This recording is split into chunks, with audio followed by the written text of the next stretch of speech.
Ballard here asking about the weakest position for Ohio State in 2019, what the program's done to address that. I also think that to finish up our linebacker conversation, that once there's a microscope on a player, a unit, something, then everybody gravitates to it and people see things that aren't necessarily there as well, especially people that may not know as much about football and what they are actually looking for. But Tony, we'll let you address the position of that needs to be addressed. There's a lot to work with there. The team just was when you talk about weakest last year. The weakest position. I had somebody on Twitter. I was getting into an argument with the person on the internet, as I want to do, about the linebackers, and he's like, "Are you telling me that they weren't the weakest link on the defense last year?" I'm like, you can be the weakest link on the #1 total defense in the nation, which the Ohio State Buckeyes were last year, and still be pretty darn good. So I've been trying to figure out this question, like what was the weakest position last year? And I'm wondering if it was wide receivers, with Austin Mack and Benjamin Victor, maybe not as productive as you would like, but you still have Chris Olave and KJ Hill and Garrett Wilson. Because I don't think it was linebackers, and it certainly wasn't the secondary. It wasn't the defensive line. The offensive line was great. Can't say anything bad about J.K. Dobbins. Justin Fields had the second greatest season in Ohio State football history. So tight ends were fine. They played more than the second H-back. So maybe it was, for me, I would say the receivers. And so how do you replace them?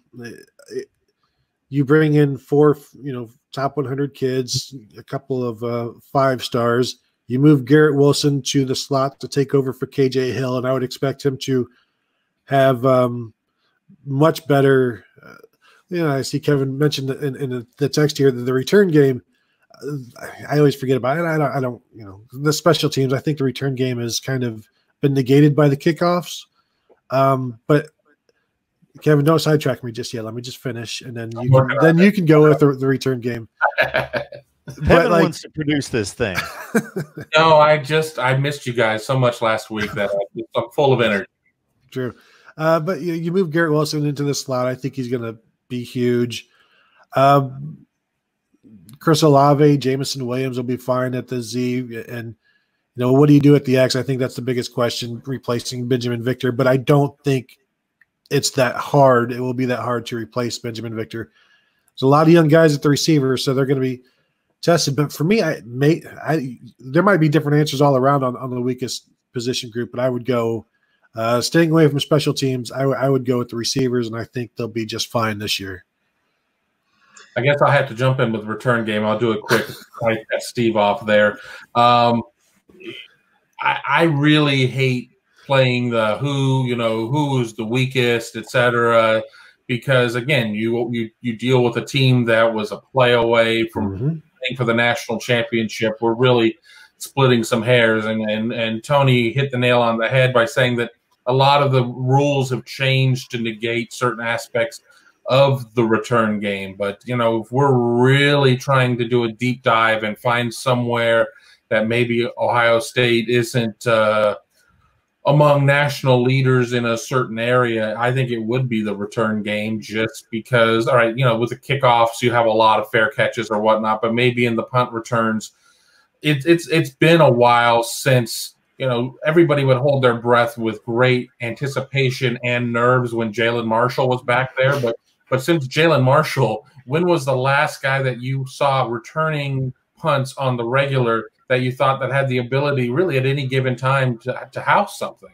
So, I don't necessarily know if somebody like a Jameson Williams is, it takes a rare breed to be a punt returner, because it's a very different setup than a kick returner or whatnot. Maybe there is somebody on the roster that they can plug into that position, but you're also not going to put a frontline guy that you're counting on that much into the cannon and telling him to wear the helmet and then firing him out of the cannon. So, I don't know, but I guess I would go return game.